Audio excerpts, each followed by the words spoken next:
ચાલો. નમસ્કાર વિદ્યાર્થી મિત્રો, હું રોહિત સોંદરવા ફરી આ એક અગત્યના નવા સેશન સાથે આપની સાથે આવ્યો છું. આ સેશનમાં તો કે આપણે એસએમસી જે અત્યારે ચર્ચામાં છે, કેમ કે ભાઈ ભરતી જેટલી છે, સાથે જ્યાં જોઈએ ત્યાં તમે સર્ચ કરતા હશે એસએમસી તમને દેખાતું હશે. તો એસએમસીમાં 2295 જેવી જગ્યાઓ, જેમાં ક્લાર્કની 717 જગ્યા છે.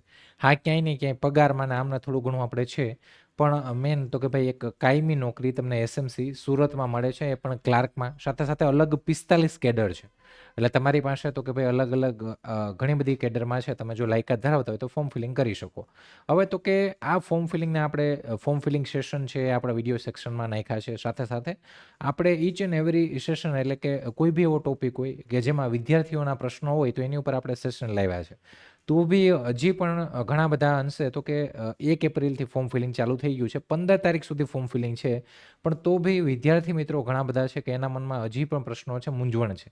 તો એના માટે તો કે એના માટે એક આપણે ફરીથી આ સેશન લાવ્યા છે, અને આ સેશનમાં તો કે આપણે એ જ સોર્ટ આઉટ કરવાનું છે કે ભાઈ આ જે તમારા પ્રશ્નો છે એનું તો કે ફાઇનલ એક ઓપ આપણે આપીએ કે ભાઈ આ જે પ્રશ્નો છે એનું નિરાકરણ શું. પ્રશ્નો કેવા ટાઈપના છે? તો કે પ્રશ્નોમાં સૌથી પહેલો પ્રશ્ન આવે છે, તો કે મેં જોયું છે કોમેન્ટમાં, કે ફી બાબતે એક પ્રશ્ન આવે છે કે સાહેબ ફી મેં પેમેન્ટ કરી, પેમેન્ટ ફેલ થઈ ગયું છે. પેમેન્ટ કર્યું, પેમેન્ટ ફેલ થયું. અમુક કે મેં 2 વાર પેમેન્ટ કર્યું તો 2 વારે ફેલ થયું. તો એનો મતલબ તો આમાં શું કરવું? હવે આમાં તો કે ક્લિયર કટ લખેલું છે નોટિફિકેશનમાં, એ પણ આપણે આગળ જોશું. જ્યાં સુધી સક્સેસ ના થાય, જ્યાં સુધી સક્સેસ એટલે કે તમારું પેમેન્ટ કમ્પ્લીટ ના થાય, ઠીક છે, એટલે કે કન્ફર્મ ના થઈ જાય ત્યાં સુધી તમારે ટ્રાય કરવાની છે અને પેમેન્ટ કમ્પ્લીટ કરવાનું છે. જો કન્ફર્મ ના થયું અને પેમેન્ટ બાકી રહ્યું તો તમારી અરજી છે એ તો કે માન્ય નહીં ગણાય, જ્યાં સુધી કન્ફર્મ થાય ત્યાં સુધી. તો હવે તો કે પ્રશ્ન એ ઊભો થાય કે સાહેબ મેં 1 વાર કર્યું અને મેં 2 વાર પેમેન્ટ કર્યું, તો મારા જે આ 400 નોર્મલ કેટેગરી હોય તો 400 બાકી 500 પ્લસ સર્વિસ ચાર્જ જે પણ હોય, તો મારા 500, 1000 રૂપિયા, 1500 રૂપિયા કહેવાય ને કે ફસાઈ ગયા અથવા ડેબિટ થઈ ગયા, જતા રહ્યા, તો એનું નિરાકરણ એ કઈ રીતના મળશે? તો હવે એ પેલું કામ તો કે પહેલાં તમારે કમ્પ્લીટ કરવાનું છે, કન્ફર્મ કરવાનું છે. હવે જે તમારા કપાઈ ગયા છે એનું શું છે? તો કે એના માટે તો કે નોર્મલી નોટિફિકેશનમાં લખ્યું છે કે 7 થી 10 દિવસમાં આ રૂપિયા છે તમને રિફંડ થઈ જશે. અને રિફંડ ના થાય તો એનું પણ સોલ્યુશન આ લોકોએ આપ્યું છે કે ભાઈ શું કરવાનું છે. તો એ કંઈ ઇશ્યુ નથી. એક તો કે તમારા રૂપિયા છે ક્યાંય ને ક્યાંય અટકાશે. આના પછી તો કે એક ફી બાબતે આ પ્રશ્ન હતો, ફીનો પ્રશ્ન સોલ્વ થઈ ગયો. બીજું તો કે એક પ્રશ્ન એવો આવે કે પરીક્ષા કેન્દ્ર ક્યાં હશે? તો પરીક્ષા કેન્દ્રની વાત કરું પહેલા, કે અહીંયા તો કે અહીંયા 717 જગ્યા માટે તમને ખબર છે કે અત્યારે વાઇપ કેવો છે. એસએમસી તો કે તમે જ્યાં જોવો ત્યાં દેખાતો હશે. ફોર્મ ફિલિંગ કેટલા થાય અને એ ફોર્મ ફિલિંગ ઉપર તો કે એસએમસી સુરતમાં જ વ્યવસ્થા થઈ શકે છે કે નહીં, એ જો સુરતમાં વ્યવસ્થા થઈ શકે તો પરીક્ષા સુરતમાં, બાકી તો કે બાકી બીજે સેન્ટર પણ આપી શકે, આજુબાજુના કોઈ સિટીમાં અથવા ગમે ત્યાં સેન્ટર એ પછી નક્કી થશે. લેખિત પરીક્ષાની તારીખ તો એ પણ હવે પછી જાહેર થશે. આ પણ પ્રશ્ન છે. લેખિત પરીક્ષાની તારીખ તો કે એ હવે પછી જાહેર થશે. સાથે તો કે પેપર કઈ ભાષામાં હશે? તો ભાઈ અહીંયા તમે કંઈ કલેક્ટર કે અથવા અહીંયા કંઈ યુપીએસસી કે અથવા જીપીએસસી પેપર નથી, એસએમસીનું પેપર છે, એટલે ક્લાર્ક લેવલનું પેપર છે. મધ્યમ ટુ સરળાનું લેવલ આવે છે, એટલે એનો મતલબ એ કે પેપર ગુજરાતીમાં જ હોય ને ભાઈ, ગુજરાતી ભાષામાં પેપર હશે.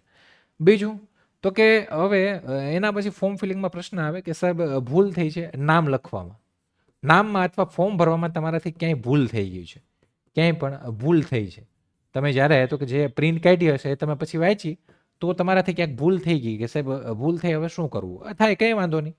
તો ભૂલ થઈ ગઈ તો એના માટે શું છે? તો એના માટે તો કે તમારી જે જગ્યાએ આપણે એપ્લાય કરવાઈ ગયા હોય ત્યાં જ લોગિન કરી અને પાછું તમારે ફરીથી નવું ફોર્મ ભરવાનું છે.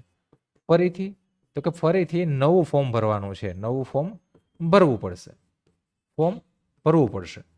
હવે આમાં તો કે ફરી નવું ફોર્મ ભરવું પડે, તો કે હા, કંઈ એડિટ થશે નહીં, કેમ કે કન્ફર્મ થઈ ગઈ પછી એડિટ થશે નહીં, આવું નોટિફિકેશનમાં લખેલું છે. તો એ પણ આપણે જોઈશું. બીજા એમ કે સાહેબ મેં તો 1 કરતાં વધારે અરજી કરી છે, 1 કરતાં મારી અરજીઓ છે એ વધારે છે, 1 કરતાંથી વધારે અરજી, એટલે કે તમે ક્લાર્કમાં જ 2-3 ફોર્મ ભરી દીધા, તો એનો મતલબ એ થયો કે તમારું જે છેલ્લે ફોર્મ ભર્યું હશે એ તમારું છેલ્લું ફોર્મ છે, માન્ય ગણાશે.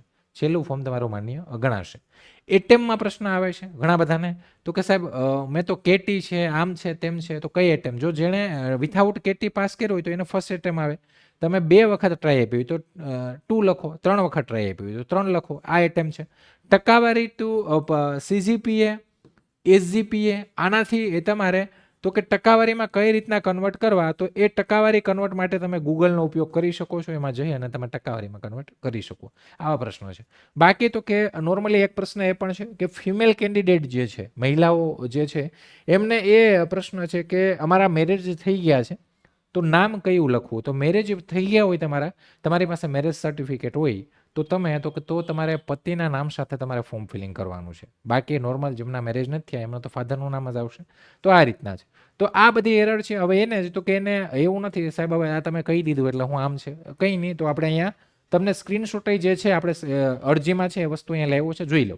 અહીંયા જો અગત્યની સૂચનાઓ 10 નંબરમાં લખ્યું છે, અરજદાર દ્વારા ઓનલાઈન અરજી કરતા સમયે કન્ફર્મ થયેલી અરજીપત્રકની વિગતો કે તેમાં ઉમેદવારે આપવામાં આવેલી માહિતી, ક્ષતિ કે શુલ્ક બાબતે પાછળથી કોઈ સુધારો વધારો નહીં થાય. એટલે કે એનો મતલબ તો કે 15 એપ્રિલ પછી કંઈ પણ વસ્તુ નહીં થાય.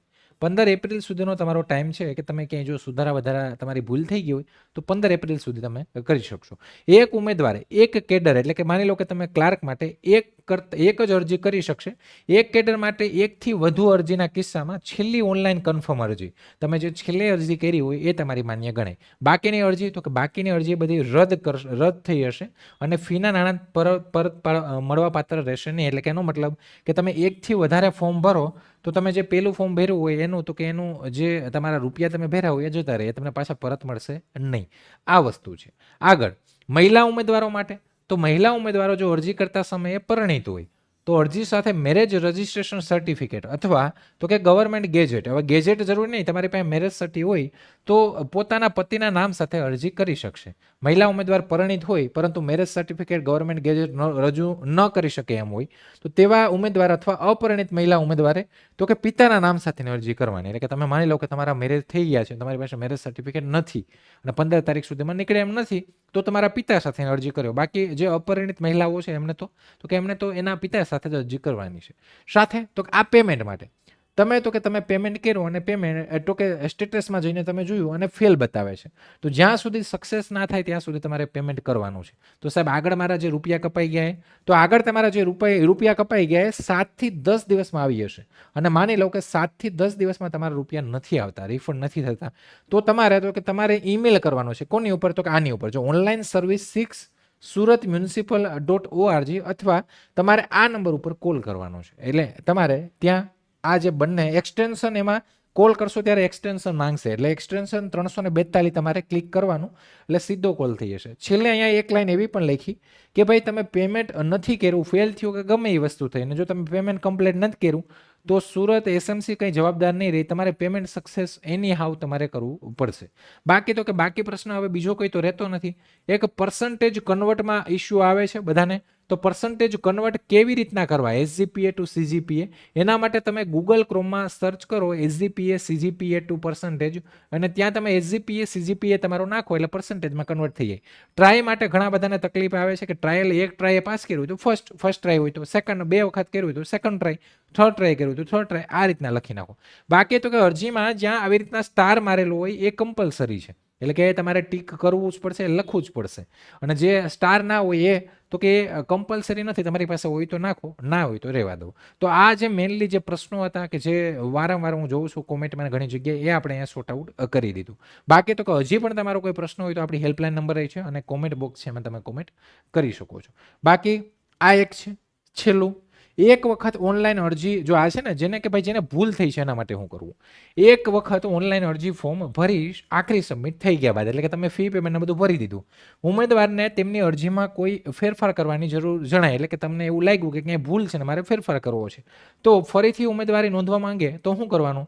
તો કે તેવા સંજોગોમાં ફરી તમારે લોગિન કરવાનું. તમારું જે કેમ કે ન્યૂ યુઝર નહીં બને, ખાસ ધ્યાન રાખજો. અહીંયા તો કંઈ ન્યૂ યુઝર નહીં બને, કેમ કે તમારી ઈમેલ એડ્રેસ અને મોબાઈલ નંબર ઓલરેડી રજીસ્ટર થઈ ગયા છે, એટલે તમે ન્યૂ યુઝર નહીં બનાવી શકો. તમારે તો કે તમારે લોગિન કરવાનું છે. ફરી લોગિન કરી અને અગાઉ સબમિટ કરેલ જે અરજી છે એની સામે રીએપ્લાય નામનો ઓપ્શન આવશે. રીએપ્લાય, તમે જે ફોર્મ અગાઉ ભરી દીધું એમાં એની સામે રીએપ્લાય આવશે. ત્યાં જઈને ફરીથી તમારે નવું ફોર્મ ભરી દેવું. જે માટે અરજદારે ઉક્ત જણાવેલ તમામ પ્રક્રિયા નવેસરથી કરવાની રહેશે. એટલે કે તમારે બધી ડિટેલ નવેસરથી પહેલેથી ફોર્મ ભરવાનું. પરંતુ નવેસરથી ફોર્મ ભરતા અગાઉનું ફોર્મ કેન્સલ થઈ જાય, એટલે કે એક કરતાં વધારે અરજી થઈ તમારી, એટલે તમારે જો આગળનું છે ફોર્મ એ કેન્સલ થઈ જશે અને ફી ભરેલી જે તમે છે એ તમને રિફંડ મળશે નહીં, કેમ કે તમે ભૂલ કરી છે. અહીંયા એસએમસીની કોઈ ભૂલ છે નહીં, એટલે તમને રિફંડ ફી મળશે નહીં, પણ તમારે નવું ફોર્મ ભરી દેવાનું. આવી રીતના ફોર્મ ભરાશે. હવે તો કે 717 જગ્યાઓ અને ક્યાંય ને ક્યાંય આ તમે સુરતમાં જ રહેવાના છે. તમારો પગાર હાલો માની લો પણ 3 વર્ષનો ફિક્સ પીરિયડ છે. એટલે અહીંયા તો કે અહીંયા ઘણા બધા એમ કહેતા કે આમ છે, પણ ઘણો ગાંઠો એવો વર્ગ છે. પણ તમે જોવો છો આસપાસ કેવું કોમ્પિટિશન છે ને ફોર્મ ફિલિંગ કઈ રીતના થાય છે. એટલે તમે તૈયારી કરો, તમારા માટે એક સારી ઓપોર્ચ્યુનિટી છે. હવે આમાં તો કે આમાં 2023માં એક્ઝામ હતી તો કે ક્લાર્કનું જે પેપર છે એકંદરે તો કે મધ્યમ ટુ સરળ જેવું પેપર આનું રહી છે. અને અઘરું આવે તો કંઈ વાંધો નહીં, કેમ કે અહીંયા ટેકનિકલ પોર્શન છે, નોન ટેકે પોર્શન, એટલે મધ્યમ તો સરળ જ ગણવું પડે. અને પ્રોપર તૈયારી કરશો તો તમે આ 717માં તમારી એક જગ્યા પાકી એ કરી શકો. અને જો પ્રોપર તમારે તૈયારી કરવી હોય તો એની બેન્ચ આપણી ચાલુ થઈ ગઈ છે. લાઈવ પ્લસ રેકોર્ડેડ બેન્ચ છે, એટલે કે તમારા જે લેક્ચર ગયા છે તમે એટેમ્પ ના કરી શકો તો એ રેકોર્ડેડમાં જોઈ શકો. 3500 રૂપિયા બેન્ચની પ્રાઇસ છે. સાથે સાથે તો કે તમારે જો બુક્સ ઓનલી તો કે ઓનલી ટેકનિકલ બુક્સ લેવી હોય અહીંયા તો કે આ જીપીએમસી એક્ટ છે, બિન સચિવાલય કચેરી કાર્ય પદ્ધતિ છે, સરકારી લેખન પદ્ધતિ, વહીવટી પરિભાષા ને કોમ્પ્યુટર, આ એટલું ટેકનિકલ નોલેજ વાળી એટલે કે મેથ્સ રીઝનિંગ વગરની બુક્સ જોતી હોય તો એ પણ લક્ષ્યમ સ્ટોર ઉપર અવેલેબલ છે. સાથે સાથે તમારે વિથ મેથ્સ રીઝનિંગ એટલે કે ફૂલ કોમ્બો જોતો હોય 4 બુક્સનો તો એ પણ તમે લક્ષ્યમ સ્ટોર ઉપરથી બાય કરી શકો છો.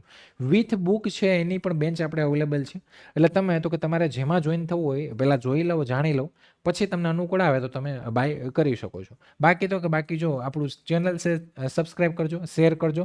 જો સેશન પસંદ આવે તો લાઇક કરજો અને તમારા સજેશન રિવ્યૂ હંમેશા માટે આવકારીએ છીએ. સાથે તો કે ટેલિગ્રામ ચેનલ છે, તમે જો હજી સુધી જોઈન ના કર્યું હોય તો જોઈન કરી લેજો.